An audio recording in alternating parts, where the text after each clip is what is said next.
What if I told you that one of the most powerful tech empires of today was born in a city reduced to ashes? Just imagine. The year is 1946. Tokyo is bombed out, broken, and bankrupt. Starting a business here? Madness. And yet, inside the ruins of a shattered building, two men ignored the chaos and lit a spark that would one day power an empire. From rebuilding radios, to battling Nintendo, to surviving a cyber attack that might have come from North Korea. This is the story of Sony. But it's not just a story of gadgets and games. It's a story of war, betrayal, obsession, and one impossible promise: to make the world respect the words.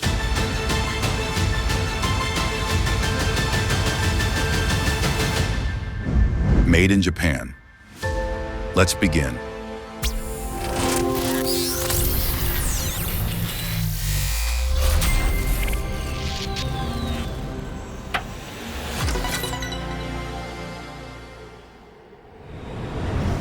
Akio Morita was never meant to change the world. He was born in 1921 into a prestigious Japanese family that had brewed sake for over 14 generations. From the moment he could walk, everyone assumed he'd take over the family business. In fact, by the age of 10, he was already attending board meetings. But Akio had a secret. He didn't dream of brewing rice wine. He dreamed of building machines. Instead of studying economics, he begged his father to let him study physics and engineering. Surprisingly, his father said yes. And that one decision, it might have saved Akio's life. When Japan bombed Pearl Harbor and the world plunged into war, millions of Japanese men were sent to the front lines. But because Akio was an engineer, he was assigned to design weapons for the Imperial Navy. And that's where he met someone who would change his destiny: Masaru Ibuka, a brilliant, inventive man with a passion for electronics and an equally strong hatred for using them in war. While bombs fell and cities burned, these two men dreamed of something wildly different: a future where technology brought joy, not destruction. But the dream would have to wait. In 1945, the war ended. Japan surrendered. The empire was gone, and so were their jobs. The two friends went separate ways, temporarily. Akio began teaching. Masaru started experimenting. And somehow, in the most hopeless place imaginable, he decided to build a company.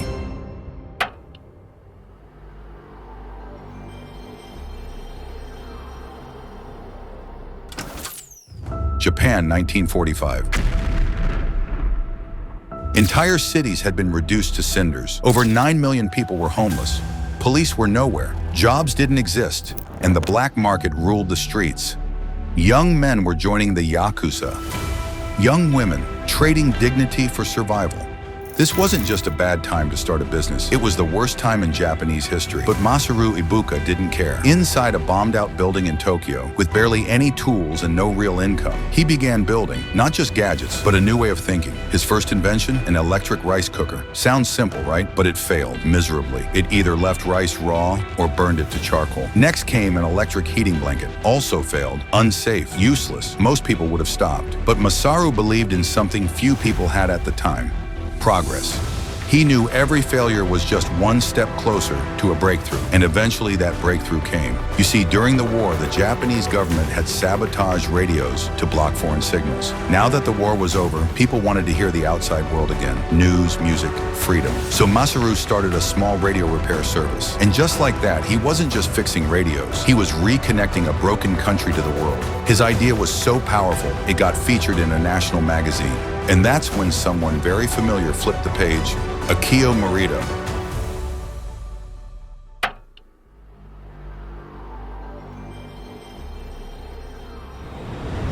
When Akio Morita saw Masaru's name in that article, he didn't hesitate. He reached out, not just to congratulate his old friend, but to offer his help and maybe reignite their dream. Masaru said yes, and just like that, the two engineers were back together, ready to build a company that would change the world. But there was one problem. For nearly 300 years, Akio's family had passed down their sake business from father to son. Joining this new venture meant breaking centuries of tradition. So Akio went to his father and asked for something radical: permission to walk away. And incredibly, his father didn't just say yes. He wrote them a check, 190,000 yen, a fortune at the time, to help them launch the company. And in 1946, in a war-ravaged Japan with no infrastructure, no stable economy, and no guarantees, Akio and Masaru officially founded Tokyo Telecommunications Engineering Corporation. It wasn't catchy, it wasn't flashy, but it was the beginning of something far greater. Their mission was simple: create technology that improves life. Their challenge? Figure out what to sell fast. After years of tinkering and failed prototypes, they landed their first client, the Japanese government. They built a clunky, functional tape recorder. Not a blockbuster, but enough to keep them going. And then an idea sparked. What if they made it portable? That version became their first hit product. But just as things were starting to get exciting, the world of electronics was about to change forever.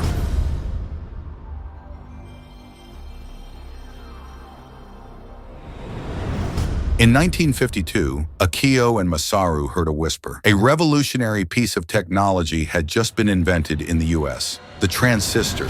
Unlike bulky vacuum tubes, transistors were tiny, energy efficient, and opened a whole new world for electronics. The inventors were licensing the tech, and Akio saw an opportunity. He flew to America and negotiated relentlessly until he sealed the deal. Japan now had access to the transistor, and their little company could use it. But when Akio returned home, he was shaken. Skyscrapers towered over New York. Germany was rebuilding faster than Japan. And back in Tokyo, a waiter proudly placed a paper umbrella on his dessert and said, "It's made in Japan." He meant it as a joke. Akio didn't laugh. Instead, he felt shame. From that moment, he made a promise. He would make Made in Japan a symbol of quality, of pride, of innovation. And the transistor was his first weapon.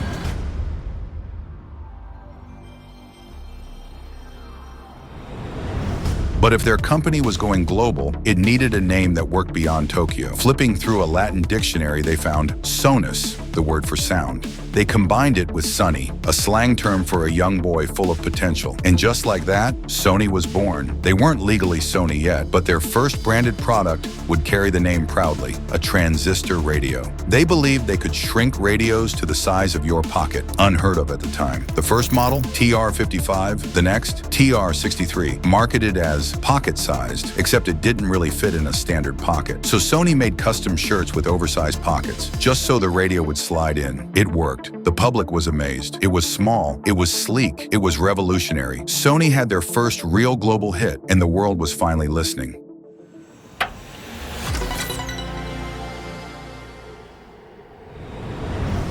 By the early 1960s, Sony had conquered the radio, but now they set their sights on a bigger challenge: color television. Back then, color TVs existed, but they were dim, blurry, and ridiculously expensive. The average family still preferred black and white, but whoever could fix color TV, make it vibrant, clear, and affordable, stood to rule the market. Masaru Ibuka wanted to be first, but instead of tweaking old designs, he threw them out entirely. He told his engineers, "Start from zero." The result? Disaster. Sony's early color TVs were filled with defects. Some looked like abstract art, just not the good kind. They had to sell them at a loss just to clear warehouse space. This looked like the company's biggest failure, but Masaru didn't stop. He pushed his team to rethink everything, from the screen to the circuitry. After years of brutal trial and error, they finally created something extraordinary: Trinitron, a color TV with unmatched brightness, sharpness, and durability. It was so good it didn't just win customers, it won an Emmy Award. By the end of the decade, Sony had sold nearly 300 million Trinitron TVs worldwide. And just like that, Sony went from the radio guys to the new kings of visual technology. But beyond profits and awards, Trinitron meant something deeper. Akio Morita's dream was coming true. Made in Japan finally meant innovation, excellence, and pride.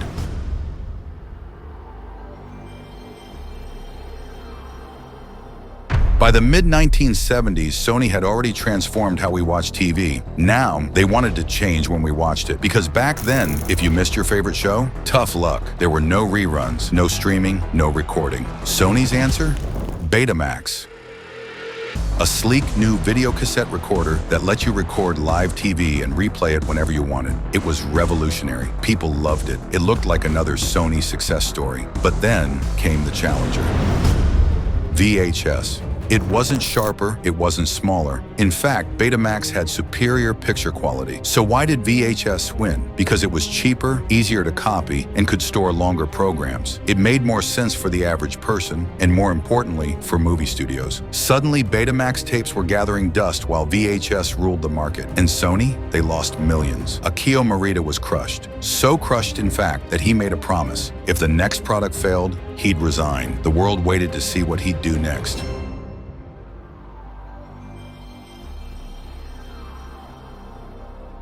After After the Betamax failure, Sony was bleeding money, but Akio Morita had one last idea. It was personal, he traveled often, and he hated sitting through long flights with nothing to listen to. So he imagined a device, small, portable, personal, a machine that lets you carry your favorite music in your pocket. In 1979, Sony launched it.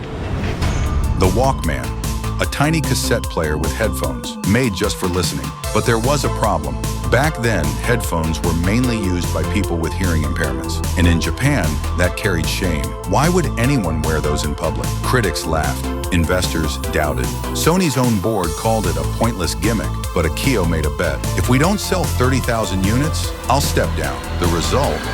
They sold millions because the world was ready for private music, for soundtracks to your life. People jogged with it, traveled with it, dreamed with it, and suddenly, headphones were cool. The Walkman became a cultural icon, selling over 385 million units. But Sony wasn't done. They weren't just playing music anymore. They wanted to own it.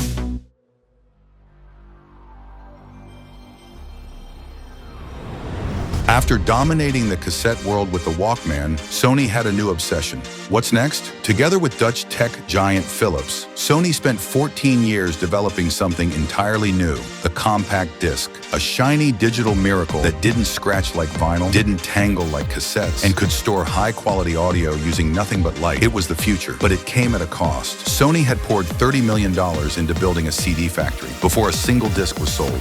If it failed, the company would collapse. But here's where Sony's genius truly showed. They didn't just create the CD, they monetized every part of it. Stream 1, their own record label, made music for CDs. Stream 2, they licensed the CD tech to other companies for royalties. Stream 3, they built and sold CD players. Stream 4, they manufactured CDs in their own factories. It was a perfect storm.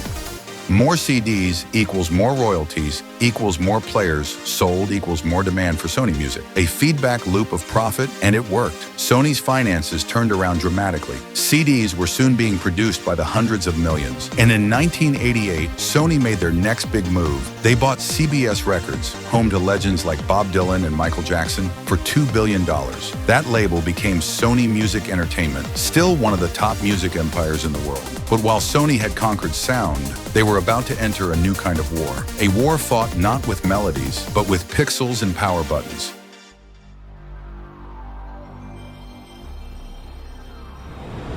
In the early 90s, Sony was already a tech titan, but one industry still eluded them: video games. Their entry point? Nintendo.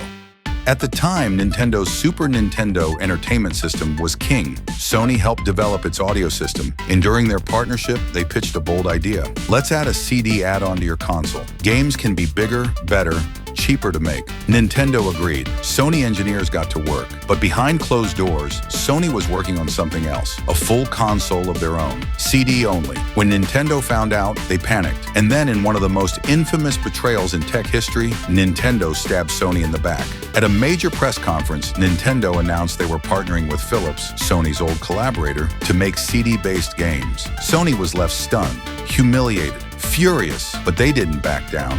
Instead, they doubled down. What was supposed to be the Nintendo PlayStation became the Sony PlayStation. It launched in 1994. It was sleek, powerful, and most importantly, it used CDs. Game developers flocked to it. It was easier to develop for and could store way more data than cartridges. While Nintendo 64 released only around 400 games, the PlayStation nearly 8,000. It wasn't just a win, it was a massacre. Over 100 million PlayStations were sold. And then came the sequel, PlayStation 2, the best-selling console of all time, with over 150 million units sold. Sony had officially won the console war, and they learned something crucial. Owning the platform is powerful, but owning the content, that's unstoppable. Franchises like God of War, Ratchet and Clank, and Gran Turismo became Sony-owned goldmines. And soon they try that same formula in Hollywood.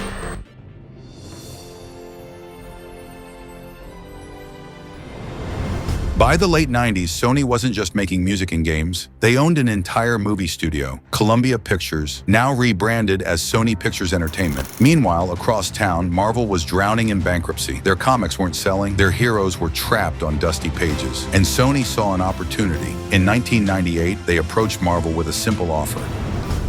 We want Spider-Man. Marvel, desperate for cash, agreed. Sony paid just $7 million for the exclusive film rights, plus $10 million per movie and 5% of the box office. It seemed like a small win until 2002, when the first Spider-Man movie starring Tobey Maguire hit theaters. It made over $825 million. From there, the franchise exploded, generating nearly $9 billion in box office sales, merchandise, and spin-offs. But here's the twist. During that original deal, Marvel offered Sony all their characters, Iron Man, Thor, Hulk, Black Panther, for just $25 million total.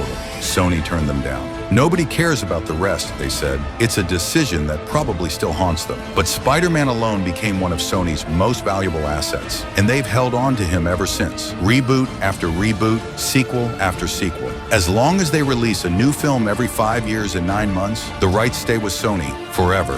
One deal, $7 million, $9 billion in return. But with great power comes great risk. And Sony was about to face its most dangerous enemy yet, an invisible one.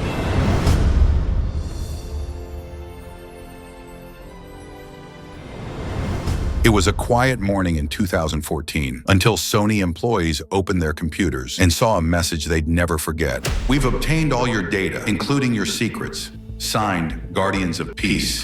At first, it sounded like a hoax, but then the leaks began. Terabytes of confidential information, emails, financial records, unreleased movies, all dumped online. One Sony executive was caught calling Angelina Jolie a minimally talented spoiled brat. Finished films appeared on pirate sites weeks before release. Employee social security numbers, contracts, personal data, and then came the digital kill shot. Servers were wiped.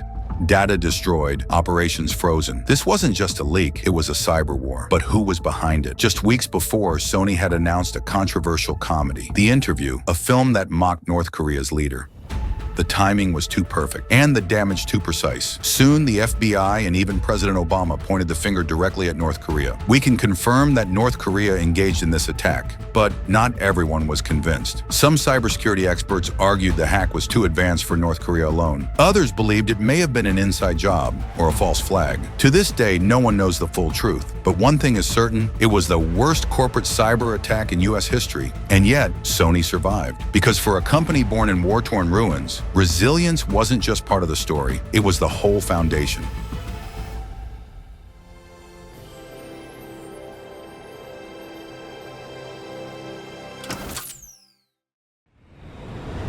From a broken office in post-war Tokyo to a $100 billion empire that shaped how we listen, watch, play, and connect, Sony's journey has never been smooth. They failed spectacularly, from rice cookers and broken TVs, to Betamax and Betrayal, to cyber attacks from foreign nations. And yet, every time they got back up.